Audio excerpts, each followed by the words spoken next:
गोलीय पृष्ठ का अपवर्तन। गोलीय पृष्ठ का क्या लेकर आए हैं? अपवर्तन। अब देखिए यहाँ पे हमने क्या किया, एक गोलीय पृष्ठ बनाया जिसका इसको बोलते हैं माध्यम 1 और इसको बोलते हैं माध्यम 2। अब यहाँ पे आप देखिए कि ओ इस गोलीय पृष्ठ में क्या है, ओ एक वस्तु है जिसका प्रतिबिंब कहाँ बनता है? सी पे। और प्रतिबिंब दूरी भी होता है, ये सबको पता है। और आर जो होता है वक्रता त्रिज्या होता है, और यू जो होता है वस्तु दूरी होता है। अगर आप फिजिक्स पढ़ते हैं तो आपको ये संकेत याद ही रहना पड़ेगा। इसका प्रतिबिंब कहाँ बनता है? सी पे। अब इस पे हम क्या करते हैं, एक अभिलंब डालते हैं, तो ये हो जाता है हमारा आपतन कोण और ये हो जाता है अपवर्तन कोण। और इस चीज से आप बिल्कुल वाकिफ है। तो अब हम चलेंगे बारीकी से, हम इसको क्या मान लेते हैं?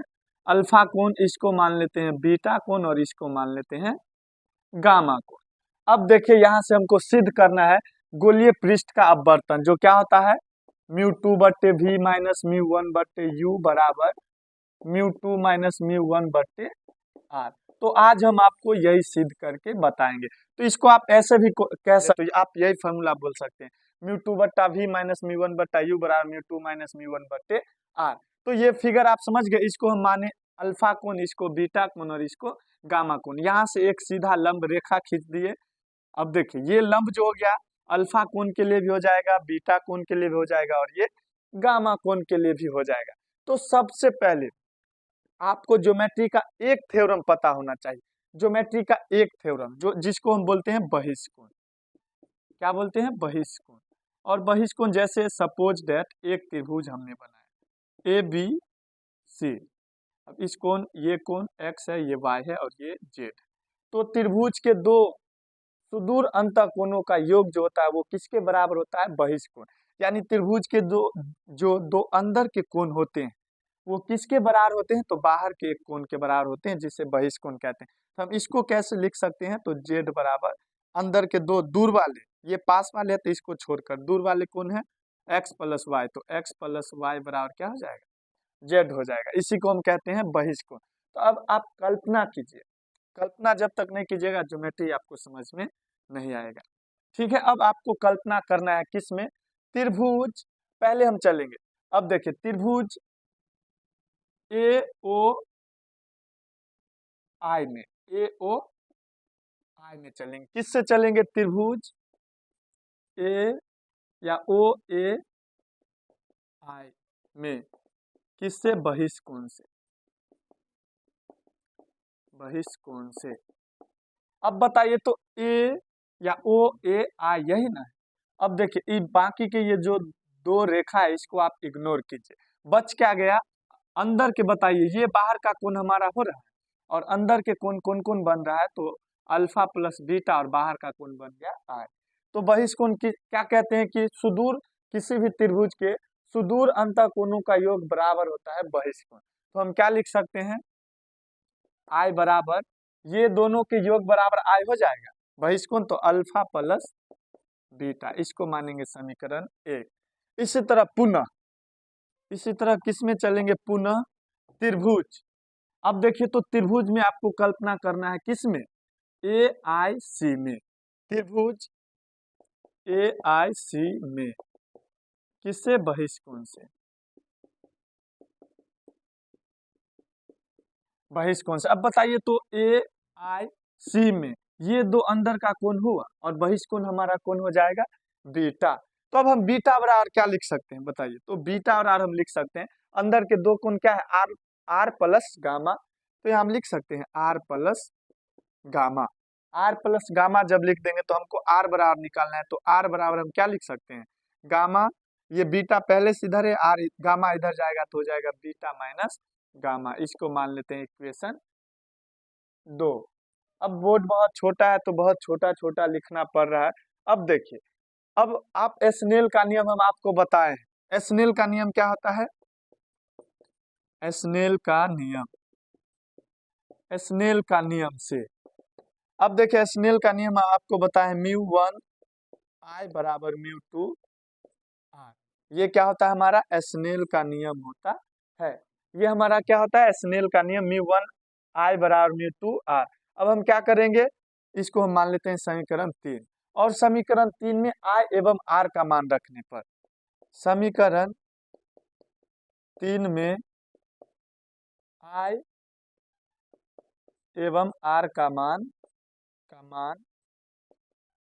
रखने पर, अब देखिए आई और आर का मान आपको कहां से दिख रहा है, समीकरण 1 और समीकरण 2 में। देखिए इसी में एडजस्ट भी करना है।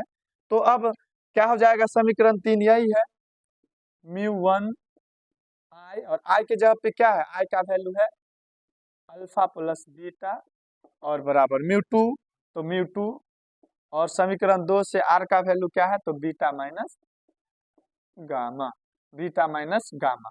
अब देखिए आपको एक और फॉर्मूला बताया है क्लास में कि लंब बराबर क्या होता है, चाप बटे तिरछा, या उसको आप चाप लंब को दर्शाता है, सॉरी थीटा बराबर क्या होता है, तो चाप बटे तिरछा होता है, और चाप जो है लंब को दर्शाता है और तिरछा जो है आधार को। तो यानी थीटा बराबर एक फॉर्मूला होता है, क्या होता है, थीटा बराबर होता है लंब बट्टा या चाप बट्टा तिरछा, चाप बट्टा तिरछा।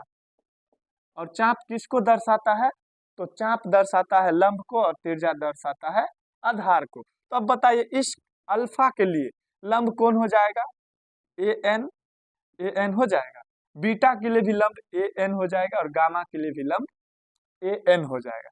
तो इसी तरह हम इस रूल पे बैठाएंगे, और सब के लिए आधार, अल्फा के लिए आधार हो जाएगा ओ एन, बीटा के लिए आधार हो जाएगा आई एन, और गामा के लिए आधार हो जाएगा सी एन।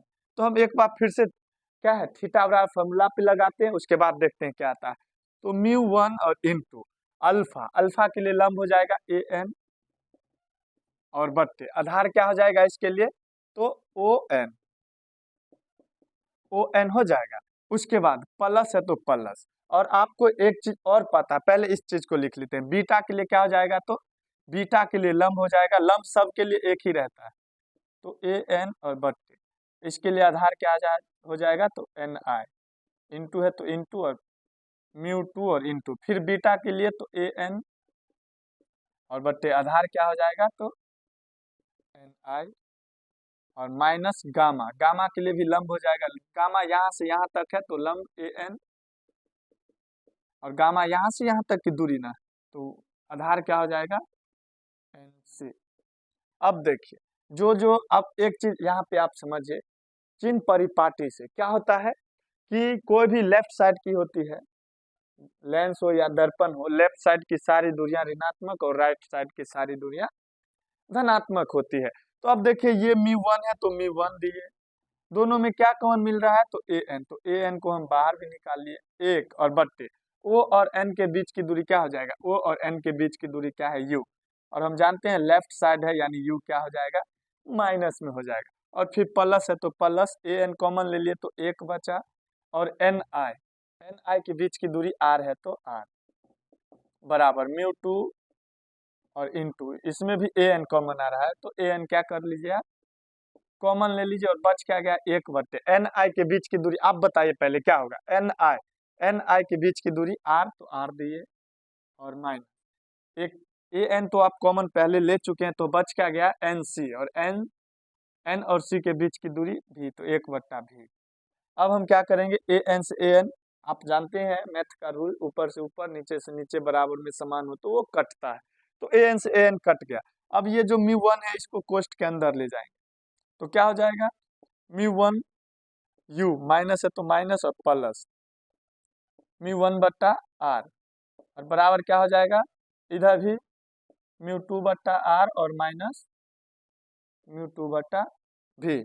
अब देखिए हमको लाना क्या है, μ2 बट्टा भी माइनस μ1 बट्टा, अब ये μ2 बट्टा भी इधर प्लस में इस पर आएगा, माइनस में इस पर आएगा तो प्लस में, तो क्या लिखा जाएगा μ2 बट्टा भी और माइनस μ1 बट्टा यू, इसको इसी पार रहने दिए, और ये इधर इस पार पहले से क्या है μ2 बट्टा आर, और इस पार आएगा तो ये क्या हो जाएगा माइनस, तो μ1 बट्टा आर, यही आपका क्या हो गया फॉर्मूला हो गया। एक बार फिर से समझना है, एक बार फिर से समझना है कि क्या करना है, ये दिखाई दे रहा है, चलिए तो इसी को आप आर आर लॉसा ले सकते हैं, आर आर लॉसा ले सकते हैं, तो क्या हो जाएगा हमारे सामने, आर लॉसा लेंगे तो आर, तो μ2 कम μ2 और माइनस μ1 कम μ1, तो हमारे पास हो जाएगा μ2 बट्टा भी माइनस μ1 बट्टा यू बराबर μ2 माइनस μ1 बट्टा आर।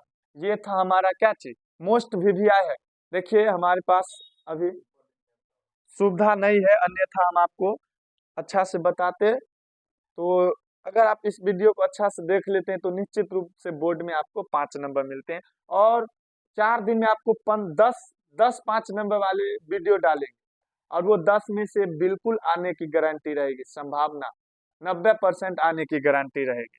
तो यही हमारा क्या हो गया, गोलीय पृष्ठ का अपवर्तन हो गया। जी हाँ, यही है हमारा गोलीय पृष्ठ का अपवर्तन।